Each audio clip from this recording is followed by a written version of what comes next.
Good morning, students. So myself, Vijay Shankar from EC Department, Chevrolet Engineering College.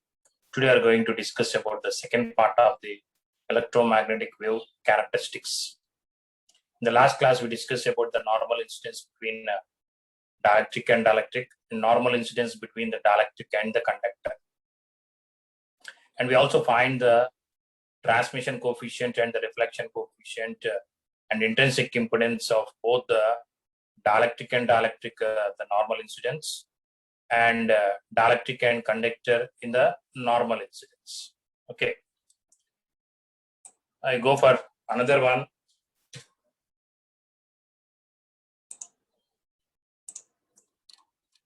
So in the normal incidence of a plane of conductor, the transmission coefficient we already is 0 because of eta is a 0.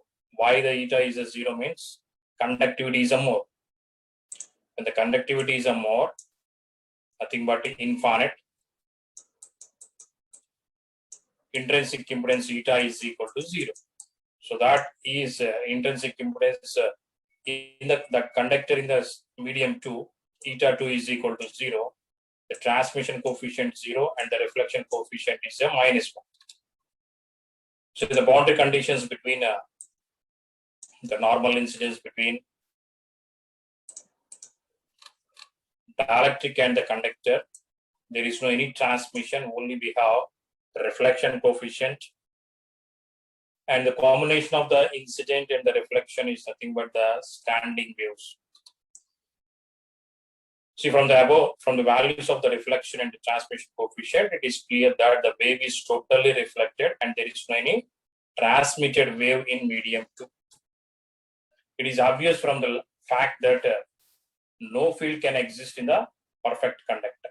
No field, even if it is electric field or the magnetic field or electric flux and the magnetic flux, no field can exist in the perfect conductor, as totally reflected wave combines with the incident wave, standing waves are formed.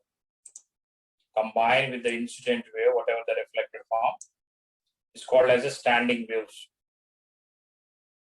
What it matters, friends. So as in the standing wave does not travel, it consists of two traveling waves. So one is an incident EI and other is a reflected ER. Both the waves have same amplitudes, but the direction in which they are propagated are the different. Incidence is towards a positive direction of Z, and the reflection is towards a negative direction of the Z. Okay. Have the same amplitude, but the direction in which they are different, propagated the different. Let us the standing wave is in the medium, it is denoted as E1S. Okay, the standing waves, whatever we are seeing here, observe, let the standing wave in the medium be denoted as E1S. Thus, in the phasor form, is a combination of the two, incident and the reflected. Is E1 of S, the standing wave, is equal to, is a combination of the incident and the reflection. EI plus ER. EI plus ER. What is the EI? Having the coefficient is a EI, is a EI bar, my dear students, EI bar and the ER bar. And along the direction we have the e power minus gamma 1 into Z, the positive Z direction, plus ER is a magnitude and the exponential with the propagation constant ER e power minus gamma 1, and in the negative Z direction, so it will get the minus Z. Okay. Minus Z, because the E1S in the x-axis whole multiplied with the AX bar. Got it, my students? Now we can simplify this. EI e power minus gamma 1 into Z. The wave is propagated in the Z direction, and E is in the X direction, H is in the Y direction. Okay. plus ER into minus into minus is becomes a plus e power gamma 1 into Z whole it is in the x direction a x bar. Okay, and we know the gamma is equal to, or gamma 1 is equal to alpha 1 plus J into beta 1. The propagation constant is equal to attenuation constant alpha and the phase constant beta. Also in the medium 1, the sigma is equal to 0 indicates a perfect dielectric medium. You see, whenever the gamma is sigma is equal to 0, sigma is nothing but conductivity. The conductivity is when it is a more, whenever if it is in the conductor.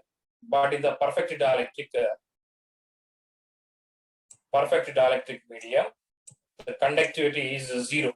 0 is indicates when the sigma is a 0, attenuation constant is a 0.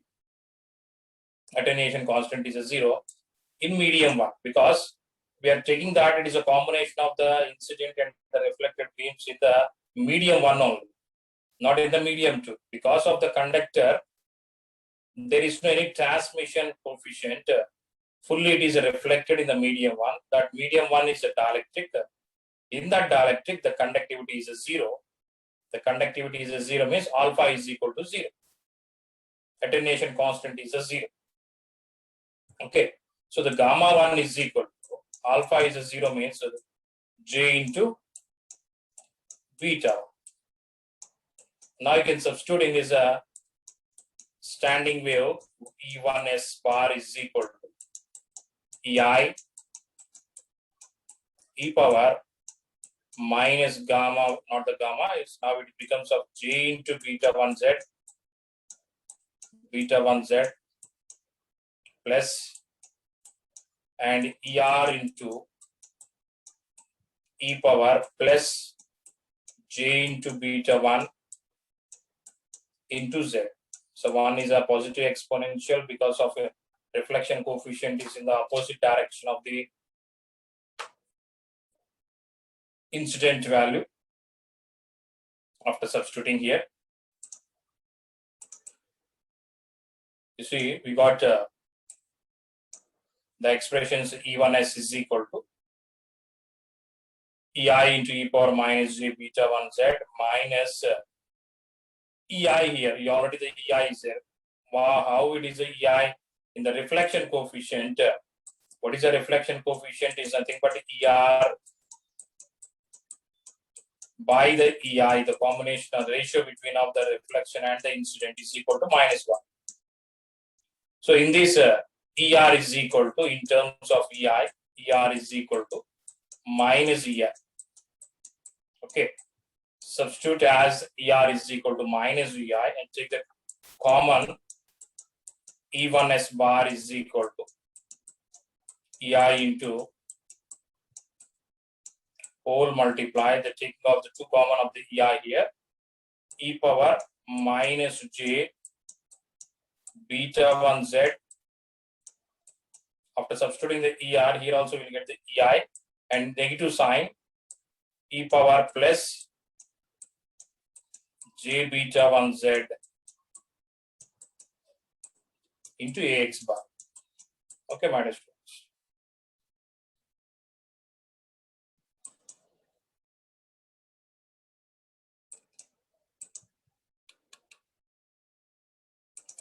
So here EI is equal to, and take the minus also because to write it is in terms of cosine and the sine. Take the minus also in the common, minus EI into this becomes of positive exponential e power plus J beta 1 into Z minus e power minus J beta 1 into Z multiply with the AX bar. Okay, we got the combination. The E1S is equal to E1S bar is equal to minus EI into e power J beta 1Z minus e power minus J beta 1Z So it is in the form of e power jx minus e power minus jx by 2j. When there is a 2j in the denominator, we'll get it is the sine function. Okay. The sine function, minus. Convert that function as a sine function. E1s is equal to, there is no any 2j in the denominator, so multiply the 2j here and divide with the 2j, then we'll get E1s is equal to, or E1s bar is equal to, E1s bar is equal to minus EI is there, EI into 2j, and totally it becomes sine beta 1z AX bar, because it is the electric field is in the x direction. Okay. Hence, the field in the medium 1 is given by the E1 bar is equal to, the E1 bar is equal to the real term of this function. The real of E1 is e power j omega 1 into t. Or otherwise, E1 bar is equal to, even term is the 2 into EI sine beta 1 into z sine omega t into AX bar. Okay, I will explain again here. E1 bar is equal to, they are saying that in the medium 1, take the real of the function E1s bar into e power j omega t into e power j omega t. That is equal to the real of, now substitute whatever the E1s bar we got here, minus EI into 2j sine beta 1z into AX bar whole multiply with e power j omega t, right, in the sine and cosine function. Sine, not the sine, cos omega t plus j sine omega t. Got it, my students? So hence in the field, the field in the medium 1 is given by the E1 bar is equal to the real of the combination of the two functions, and it is multiplied with the positive exponential e power j omega t. Now, whenever you can multiply with the cos omega t with this function, there is a j term is there. That is not the real term, imaginary term. And multiply with the sine function, j square and j square becomes a minus, and this minus becomes a plus EI into 2. Altogether j square is a minus sine beta 1z and the sine omega t into AX bar. Okay, my dear students, that is the real part of this function. E1 bar is equal to 2 into EI, this is a EI, my dear students, 2 into EI sine beta 1z sine omega t into AX bar. Okay, we got the E1 bar is equal to, exactly similar to the above derivation, we can obtain the magnetic field H1 bar. Now we got the E1 bar as electric field. H1 bar is equal to, exactly the above is similar derivation part for the H1 bar also you can do. To get this E1 bar in terms of H1 bar in terms of the electric field is eta is equal to the combination, the ratio between of EI by E by the EM by the HM. HM is equal to, what is the HM is equal to EM by eta. EM by the eta. So already the 2EI is there. Now we can write that as a 2EI whole divided by the eta 1. Why it is eta 1? Because it is the medium 1. Okay. Medium 1. So already we got for the electric field, because it is in the x direction, sine and the sine, it is 90 degrees. It becomes of cos beta 1 z, and sine is becomes here the cos omega t ay bar, because it is in the direction of ay. H1 bar we got, and the E1 bar. E1 bar is equal to 2 into EI sine beta 1 z sine omega t x bar, and H1 bar is equal to 2 EI by the eta 1 cos beta 1 z and the cos omega t. So from the above equation, from the equations, it is clear that the total fields in the medium are not traveling even through these fields.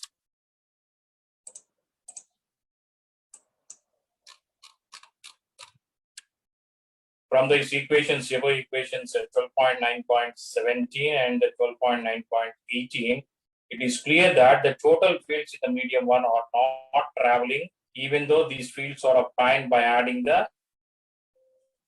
two waves of equal amplitude but traveling in opposite directions.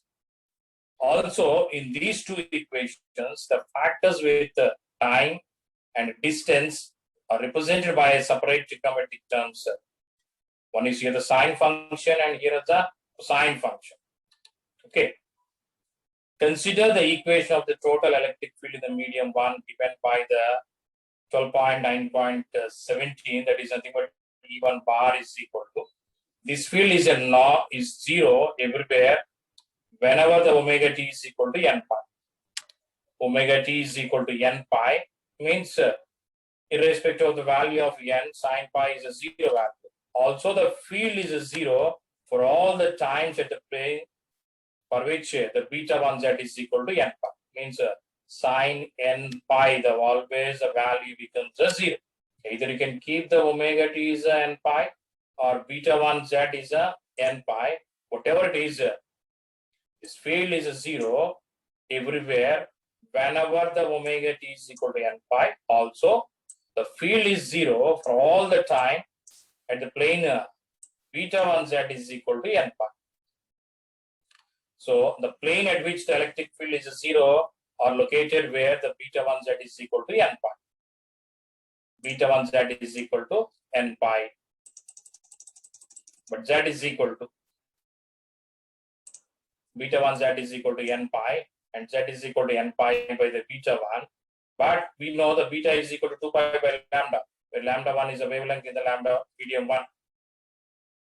Good, my dear friends. This is the equation we already derived in the first part of this one. Wave equations. Okay. From this beta 1, the above equation, the beta 1 z is equal to n pi, we considered n pi. The E1 bar is equal to 0. Nothing but the electric field is 0. From this, z is equal to n pi by the beta 1. So what is the beta actually? The beta 1 is equal to 2 pi by the lambda. Since it is in the medium 1, you can write as a lambda 1. So therefore, the z is equal to n pi by beta. The beta is 2 pi by lambda 1.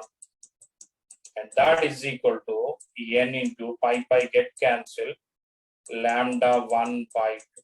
Therefore, the z is equal to lambda n into lambda 1 by 2.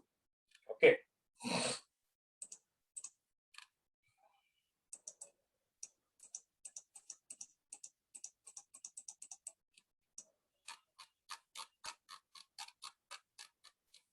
Next.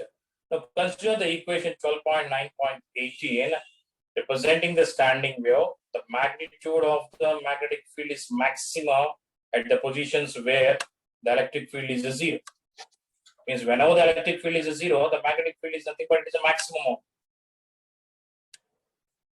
The magnetic field of the magnitude of the electric field is a maximum at the position where the electric field is 0.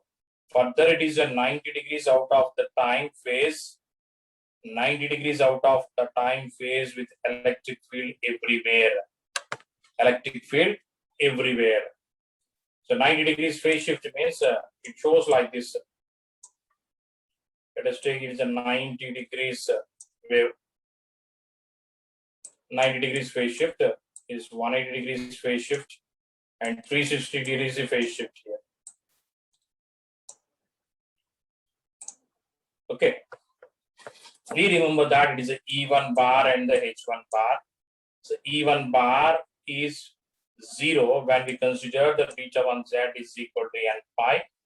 From that we got the Z is equal to N into lambda 1 by 2. When the N is equal to 0, 1 or the minus 1, minus 2, minus 3 and so on, depends upon the lambda 1, the Z values. The magnetic field, the magnitude of the magnetic field is a maximum at the positions where the electric field is a 0. Further, it is 90 degrees out of time phase with the electric field wherever it is. Okay, let us see that standing wave ratio. In the last, it is electric field is a 0 at the boundary and repeats at every half wavelength lambda by 2 distance boundary in the medium 1. At the same time, the magnitude of the magnetic field is maximum at the positions where the electric field is a 0. See what they are saying here. Electric field is a 0 when the wavelength and it repeats at every half wavelength. And it is repeats every half wavelength. Nothing but at minus pi by 2 the value is a 0 electric field. Minus lambda the electric field is a 0. And minus 3 lambda by 4 the electric field is a 0. So like that it goes on getting a 0 when every lambda by 2 positions. At that same time, the magnitude of the magnetic field is a maximum at the positions where the electric field is a 0. By using a simple probe, relative amplitudes of electric and magnetic field intensity are easily measured by using a small coupling loop. Forget about this, and the amplitude of the magnetic field can be measured. That is how we can measure the electric and the magnetic field. We can remember only that it is a for every lambda by 2, the electric field is a 0. At the time, the magnetic field is a maximum. The magnetic field is a maximum. Magnitude of the magnetic field is a maximum value. By using a simple coaxial cable, the amplitude of the electric field can be measured. To measure the actual indication, the output of the probe is connected to either of the microampere, ammeter, and the millivoltmeter, or any special device you can use. That is only the devices you can use to measure the electric and the magnetic fields.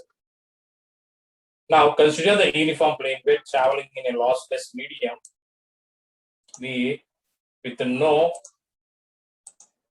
reflected wave present in the medium, it is observed that the relative amplitude of the field is the same at every point. It appears that the instantaneous field undergoes a phase change beta into Z2 minus Z1. Okay, now directly with the theory part, it is somewhat difficult to understand. I will show the waveform, the standing wave ratio, that is here. The above conditions clearly indicates that the electric field is a 0. Electric field is a 0 at Z is equal to 0, the first part, and it repeats after every half wavelength from the boundary medium 1, where Z is less than the 0. And this figure shows that the instantaneous values of electric field in the medium 1 at T is equal to pi by 2. See, for every lambda by 2, the minus lambda by 2 and minus lambda and minus 3 lambda by 2 and minus 2 lambda, everywhere for every lambda by 2, the dielectric is nothing but the sigma is equal to 0. Electric field is a 0. Electric field is a 0. This is the variation of amplitude of the electric field along the standing wave in lossless medium. In lossless medium, see here also the minus lambda by 2 is 0, and again goes the maximum, and minus lambda 1 it is a 0, and again goes the maximum, and minus 3 lambda 1 by 2 is 0 and goes to the maximum value. Okay. This is nothing but the combination of the incident and the reflected in the medium one when there is any transmission in the medium two, since the conductivity is more in the medium. Okay. This they are showing here a uniform plane wave traveling in a lossless medium. It gets reflected back by the perfect conductor. This results a generation of the standing wave. When the voltage probe is located in the interface at Z is equal to 0, at every integral number of half wavelengths from the interface in the medium one, the output of the probe will be 0. When it is a 0, for every half wavelength, when the positions of the probe is changed, the amplitude of the field varies sine beta 1 Z as is a wave. Understood, madam? Then, now the total field in the electric field obtained by adding the incident and the reflected wave indicates there's the total field in the medium along the standing wave is given by, already we got E1S is equal to EI into e power minus gamma 1 Z and ER into gamma 1 to Z. Let us the medium is a perfect dielectric, the conductivity is a 0, alpha is a 0, and the propagation constant becomes a 0 plus J into beta 1. Okay, and the reflection coefficient we know ER by the EI. ER is equal to reflection coefficient with the EI, and substitute here E1S is equal to EI into e power minus J beta 1 into Z. ER is equal to reflection coefficient with the EI. The reflection coefficient can be expressed in terms of the intersect impedance eta 2 minus eta 1. As we had already studied that the reflection may be complex, so we can write the reflection coefficient in the phasor form as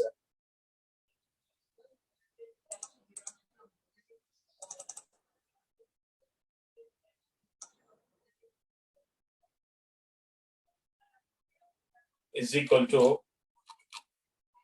gamma is equal to magnitude of R and e power j theta in the phasor form. Here, depending upon the nature of the values of eta 1 and eta 2, we get the three conditions for the angle in medium 2. The perfect conductor phi is equal to pi.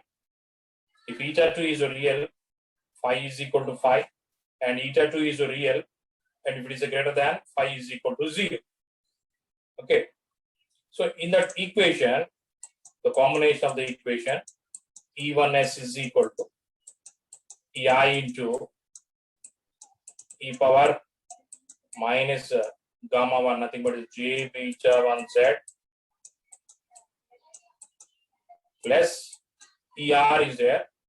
That ER in terms of the reflection coefficient, gamma into EI e power plus J beta 1 into Z. When the reflection coefficient you can write in the phasor form as e power j phi, then it becomes of EI, you can take the common, EI into e power minus J beta 1 Z, and the reflection coefficient, see here, the reflection coefficient you can represent it as a magnitude of the reflection coefficient, and e power j theta, e power j phi, not the theta, j phi, and e power plus j beta 1 Z, that is equal to, you can simplify this function, simplify the function EI into e power minus j beta 1 Z plus the magnitude of the reflection and e power, both the bases are the same, you can add the power j and beta 1 Z plus phi. Beta 1 Z plus phi. Okay. Let us check the conditions for the minimum and the maximum values of the magnitude. It is obvious that when the incident and the reflected waves are in the phase, we get the maximum amplitude of the field. See, the incident and the reflected waves are in phase. We get the maximum amplitude of the field. This means that the phase angle of both the waves is the same. Phase angle, the phase angle of the both is the same. Means the phase angle is beta 1z and the beta 1z plus phi also both are the same. Then at the maximum, E1x maximum, the phase is the same, means you can write as EI. Both the phase is same, then it becomes of 1 plus the reflection coefficient. Or in phase means is a 0. Out of phase is a 180 degrees. 180 degrees out of phase, 90 degrees out of phase, and the in phase means a 0 phase. Because 0, the e power 0 is a 1 plus the reflection coefficient. Means, and this maximum occurs where it is a maximum occurs that beta 1z is there is equal to beta 1z plus phi plus 2n pi. So these both are equal, beta 1z, and that is equal to j, not the j, there is no j, beta 1z plus phi, and this becomes the 2n pi, where n is 0, 2, and so on. In this rule only, the E1 maximum is equal to EI into 1 plus the reflection coefficient. Okay. So here we got the beta minus beta 1z is equal to beta 1z plus phi. Whatever the powers are there in the both the functions. B minus beta 1z is equal to beta 1z plus phi, and this is a minus, will get the 2n pi, and these two are equal. Okay. So beta 1z is equal to minus beta 1z is equal to pi by 2 plus n by 2. So you could bring this as a beta 1z towards the right side, left side, minus beta 1z, and bring this minus towards the left side, the beta 1z is equal to phi plus 2n pi. Okay. And this becomes a 2 beta 1z minus 2 beta 1z is equal to phi plus 2n phi, and the beta 1z is equal to minus beta 1z is equal to phi by 2 plus n pi. Okay. Is one angle. Consider that the eta 1 and eta 2 are both are equal, real, and eta 2 is max more than the eta 1. Then we get the voltage maximum at the interface, that is z is equal to 0 if phi is equal to 0. If the interface between the perfect dielectric and the perfect conductor, then the phi is a phi. Then the voltage maximum occurs the minus beta 1z is equal to pi by 2, 3 pi by 2, and so on. Okay. These are the three conditions which satisfy here. What we are saying, if in the medium one, in the perfect conductor, the phi is equal to phi. If eta is more than the eta 1, if it is a real, phi is equal to phi. Eta is a real. When eta 2 is greater than the eta 1, the phi is equal to 0. Okay, the phi is equal to 0 when the eta 2 is greater than the eta 1. When eta 2 is less than the eta 1, the phi is equal to phi.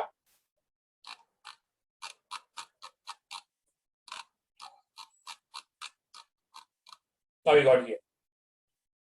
When it is a minimum, till now we discussed about the maximum.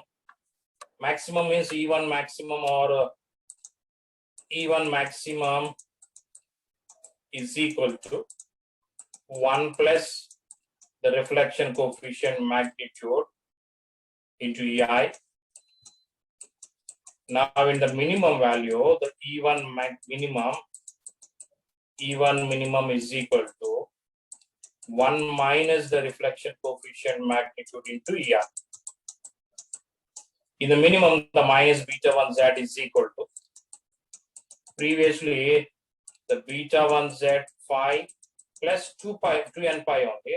Now we can add the phi plus to the 2 n pi for the case of a minimum. Maximum value is different. Maximum value is here than the maximum value.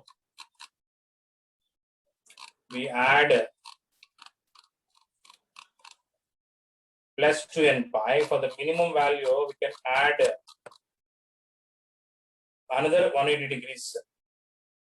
Then bring the minus beta 1 z towards the left side, and 2 minus 2 beta 1 z is will get, and the beta 1 z is equal to pi by 2 plus n pi plus another pi by minus 1.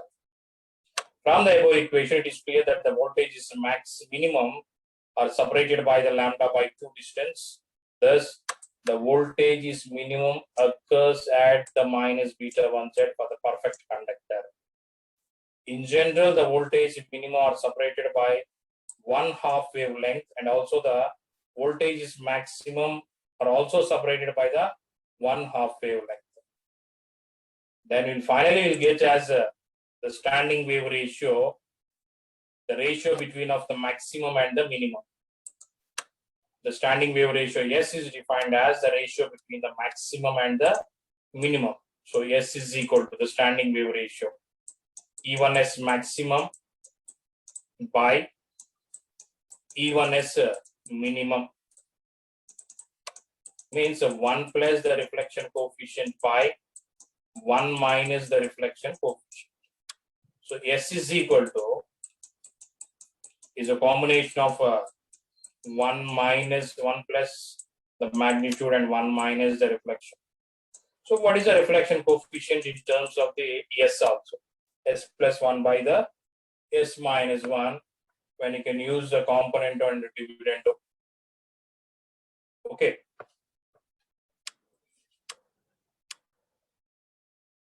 S is equal to, see, when the reflection coefficient is varies from the 0 to 1, when it is a 0, when the reflection coefficient is equal to 0, S is becomes 1 only. Okay, when the reflection coefficient is equal to 1, reflection coefficient is equal to 1, then it becomes S is equal to 1 plus 1, the 2 by 1 minus 1, 0, means is a infinite. So reflection coefficient varies from the 0 to 1, standing wave ratios varies from 1 to infinite. 1 to infinite, whenever the reflection coefficient varies from the 0 to 1. Okay, got it, my dear students? This range is a very important point also.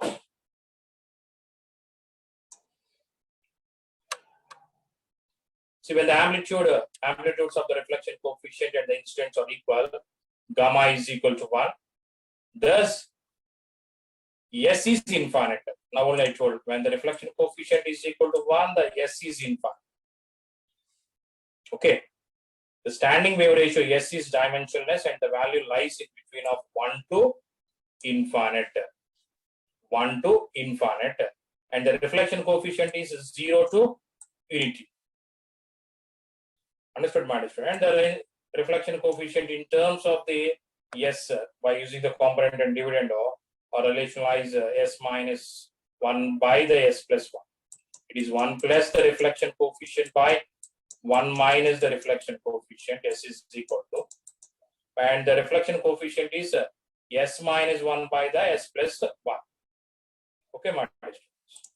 So with this we completed the standing wave ratio and the relation between of standing wave ratio and the reflection coefficient, because there is no any transmission in the boundaries or normal instance between the dielectric and the conductor. So we got only the standing wave ratio when we combine the incident and the reflection waves only, without having any transmission coefficient. Got it?